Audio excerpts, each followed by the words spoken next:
Nasubukan mo na bang nagluto ng kalderetang burger patties?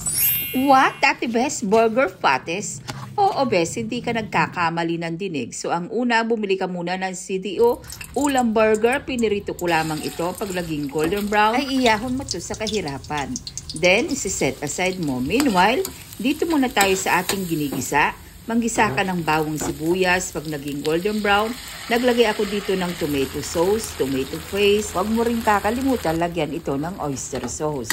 Hahaluin mo, tapos maglagay ka rin ng konting paminta, isang beef cube sa halu-haluin. Pagkatapos, ay nilagay ko na dito yung ating pinirito na patatas at carrots. Bali, pinirito ko muna yung ating patatas at carrots bago ko nilagay.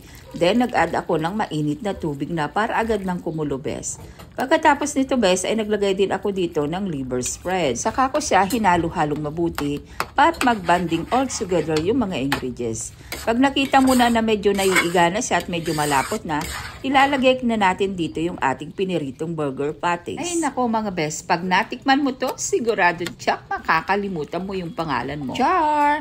Tapos, naglagay rin ako dito ng green peas, saka pinakahuli siyempre yung ating bell pepper.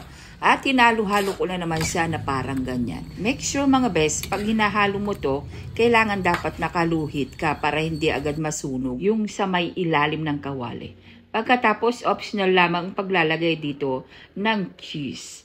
Pero mas gusto ko kasi dito mga Bes, maraming cheese para masarap at malinamnam just like you, char! Nung isang araw kasi mga Bes, nagtanong ako kung magkanong kilo ng beef. Nagulat naman ako sa presyo niya, Bes. Ang mahal at ang taas. Kaya napaisip ako bakit hindi na lang ako pumili ng CDO burger ulam. At siguradong makakatipid pa ako. At in fairness, mga Bes, success naman yung ating kaldereta na burger patties. Nasarapan yung aking mga anak, nakatipid pa ako. At kung umabot ka man sa pinakadulo nitong video ko, maaari kang mag-comment down below. Sabihin mo kung saan mo napanood ang aking mga video. Para makapagluto ka ng nilaga, pumili ka na lamang ng CDO ulam burger. So first, pinirito ko muna yung ating burger patties. Tapos, naglagay ako ng mainit na tubig sa kawali. Naghalo ako ng sibuyas, paminta na buo, tapos nor beef, at syempre, lagyan mo rin siya ng patatas. Pag kumulo na ito, ay ilagay mo na yung ating pechay at yung repolyo. Ako lang ito pakukuluin. Ops, Bes, nakalimutan ko yung ating patis. Kaya hinabol ko na lang para may lasa na yung ating gulay. Pero napansin ko, Bes, medyo kumukulo na siya. Kaya nilagay ko na rin yung ating burger patties na pinirito kanina. At pakukuluin lamang natin ito ng around 10 minutes. Tapos maglagay ka na lang dyan ng seasoning or another na salt kung medyo matabang.